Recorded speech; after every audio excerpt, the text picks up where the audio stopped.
Assalamualaikum warahmatullahi wabarakatuh. Alhamdulillahirabbil alamin wassalatu wassalamu ala asyrofil mursalin sayyidina maulana Muhammadin wa ala alihi wa sahbihi asma'in amma ba'du.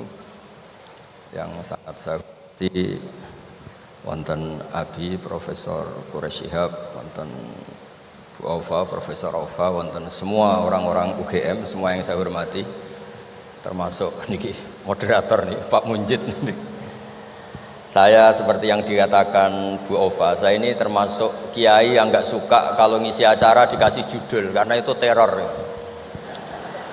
Teror juga mendikte. Saya berkali-kali bilang itu ibarat saya ini dokter jantung, ngerti pasien saya itu bahaya karena punya penyakit jantung.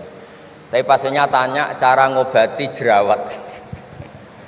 Jadi yang masalah serius yang saya tahu saya dokternya, tapi pasiennya yang nunjuk, Gus ini saya punya penyakit kulit, tolong obati. Padahal saya tahu penyakit beratnya itu apa? Jantung. Tapi karena ini acara memang harus ada judul, saya terima judul ini, meskipun tadi Pak Munjid bilang ada judul itu berarti ada masalah dalam ukhuwah, kata beliau. Saya tadi karena sudah dipuji ahli Quran, sebelumnya terima kasih, tadi saya sepakat sama Pak Quraish. Terima kasih pada UGM karena sudah memberi gelar Pak Quraish Kiai Haji. Biasanya hanya Profesor Doktor, ini nggak ada Kiai Haji, ini spesial. Ini penganugerahan Kiai Haji dari UGM, itu keren betul. Ini Mbak Naswa harus mencatat itu penghormatan. Ini yang ngasih gelar Kiai Haji itu UGM. Jadi karena nggak punya alumni yang jadi kiai, yang ngasih gelar orang lain gitu kira-kira. Begini masalah solusi ya. Saya punya sekian cerita, tadi sudah dipuji ahli Quran, saya cerita yang Quran saja.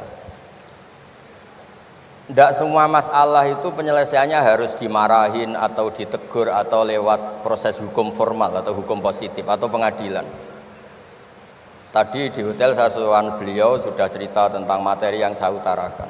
Begini ada sekian contoh, dan itu awal dari nggak ada kekerasan, tetap menjaga ukhuwah, karena modelnya penyelesaian yang tidak menyinggung, tidak mengadili, tidak mendiskreditkan, tidak memojokkan.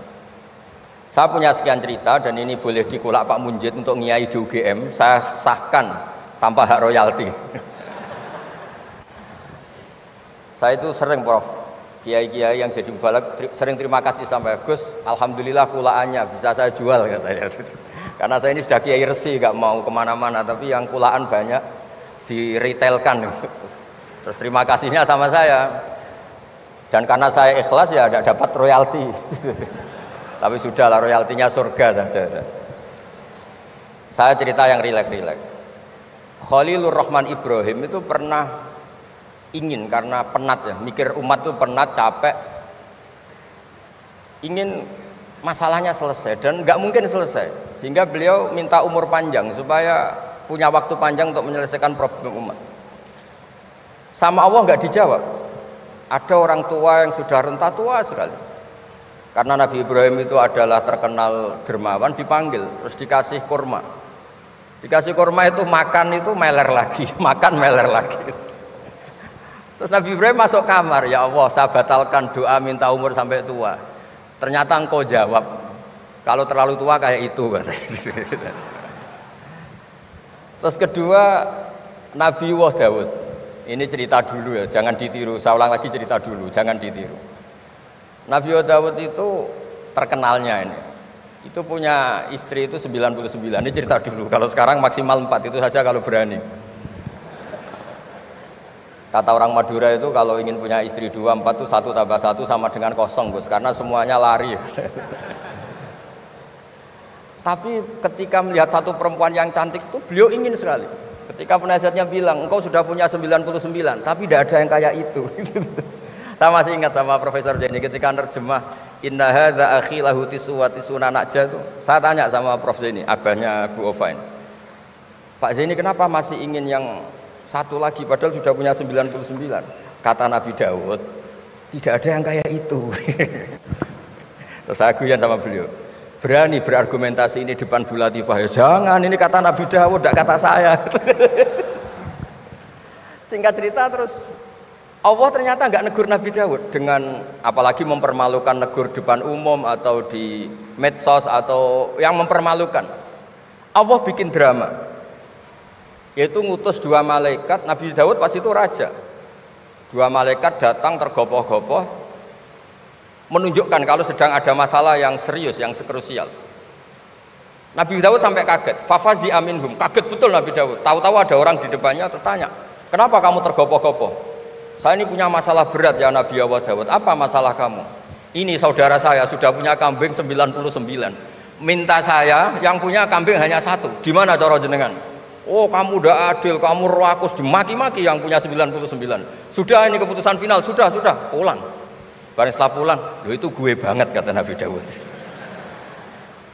Enggak ditegur, Allah pakai drama. Jadi masalah sekarang adalah amar ma'ruf nahi mungkar sudah kehilangan seni bikin yang tanpa masalah, yang tidak menimbulkan masalah baru gitu. Jadi intinya itu ada penyelesaian masalah yang tidak harus seperti itu gitu, pakai drama, pakai apalah yang. Terus cerita ketiga, banyak peristiwa-peristiwa sosial. Saya ulang lagi, peristiwa-peristiwa sosial yang penyelesaiannya itu juga agak lewat pengadilan. Ada ayat wa Daud wa Sulaiman idh yahkumani fil harthi idh nafashat fihi wa namul qaum. Itu yang diceritakan di beberapa tafsir. Ada cerita unik begini. Ada 2 perempuan kakak beradik, sama-sama punya anak. Kebetulan sama-sama ganteng. Karena masih kecil itu kan mirip. Saya ulang lagi, karena masih kecil itu mirip. Karena sama-sama Arab, enggak Arab sama Kebumen. Kalau sama Kebumen kan hidungnya beda, sama-sama Arab bukan sama-sama Arab, sama-sama ganteng. Singkat cerita, yang satu ini dimakan serigala, anaknya yang satu dimakan serigala. Kemudian semuanya mengklaim yang dimakan tuh anak kamu, bukan anak saya, sehingga anak satu ini milik saya. Yang satu bilang ini anak saya yang selamat, yang anak kamu dimakan serigala.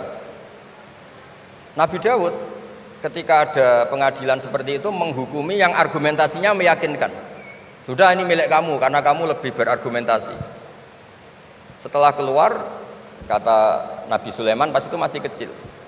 Kalau hakimnya saya, keputusannya tidak seperti itu. Karena Nabi Dawud itu demokratis. Saya pokoknya tidak akan keluar dari jalur Quran sebagai pemenuhan, karena saya Profesor Quraisy, Profesor Zain itu orang yang sangat menuhi Quran. Terus kata Nabi Dawud, Sulaiman sini, sudah kamu saja yang mengadili. Ternyata apa Nabi Sulaiman itu? Ngambil pisau. Mana anak yang selamat? Ini, udah kita bagi 2 saja supaya agak konflik gitu. Terus ada yang nangis histeris, menangis nangis, yang satu tenang saja. Terus sama Nabi Sulaiman anaknya dikasihkan yang nangis. Ini ibu beneran ini, berarti ini ibunya beneran ini, anaknya mau dipotong nangis, kamu mesti ndak, masa anaknya mau dipotong diam aja. jadi ternyata sebagian pengadilan dulu itu pakai perangkat psikologis, gak mungkin secara naluri normal orang anaknya mau dipotong membiarkan, itu pasti tidak ibunya itu. Akhirnya dimenangkan yang nangis tadi. Jadi banyak cerita di literatur saya.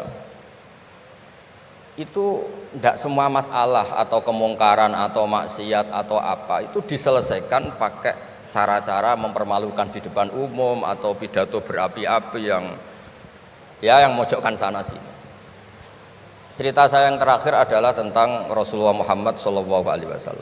Itu ada orang yang jenisnya hipersek atau hiper lah. Itu dia mau masuk Islam tuh problemnya karena dilarang zina, dilarang seks bebas. Gaduh di masjid itu. Nabi memang kalau nemuin tamu di masjid karena itu wilayah publik. Nabi tanya, "Loh kenapa gaduh?" Itu ada pemuda yang ingin masuk Islam tapi yasta'dzinu fi zina. Dia minta izin supaya tetap boleh zina. Nah, kenapa gaduh? Semua sahabat melarang karena itu nggak mungkin itu. Makanya nggak boleh ketemu jenengan itu. Kata Nabi, "Enggak apa-apa, suruh ketemu saya." Setelah ketemu Rasulullah di depan beliau, "Apa betul kamu pemuda yang ingin masuk Islam tapi minta izin tetap boleh zina?" "Iya ya Rasulullah." Apa jawabannya Nabi itu unik. Atuhibbuhu li ummik, pertama. Kamu suka kalau ibu kamu profesinya seperti itu kemudian dinikmati hidung-hidung belang? Enggak Nabi. Kalau ada orang gitu sama ibu saya tak pukul. Atuhibbuhu li bintik. Kamu suka punya putri yang jadi mainannya orang-orang hidung belang? Ya enggak Nabi. atuhibbuhu li ammatik, kamu suka kalau itu terjadi di bule kamu, sampai nyebut sekian orang-orang yang dicintai pemuda itu. Akhirnya pemuda itu, wallahi, demi Allah saya tidak pernah melihat sesuatu seburuk zina, seburuk itu, dan demi Allah saya tidak akan zina lagi. Jadi logikanya diset oleh Nabi, dan Nabi tidak ngancam neraka, tidak marah, tapi logikanya diatur. Itu pula yang sering digunakan di Quran, sering ada kata kul aro'aitum, ya kan banyak di Quran. Aro'aitum itu orang diajak berpikir bersama. Ya, jadi menjaga kemajmukan, menjaga ukhuwah itu dimulai dari cara menyelesaikan. Tidak semuanya harus pakai marah-marah, pakai apa. Dimulai dari Allah sendiri dalam banyak cerita di Quran, di hadis itu suka hal-hal yang kecil, yang keseharian. Makanya dulu itu kalau ulama ditanya, saya ini tidak punya uang padahal ingin makan enak, ij'al idama ka'al ju'a, ya lauk paling enak itu satu, yaitu lapar.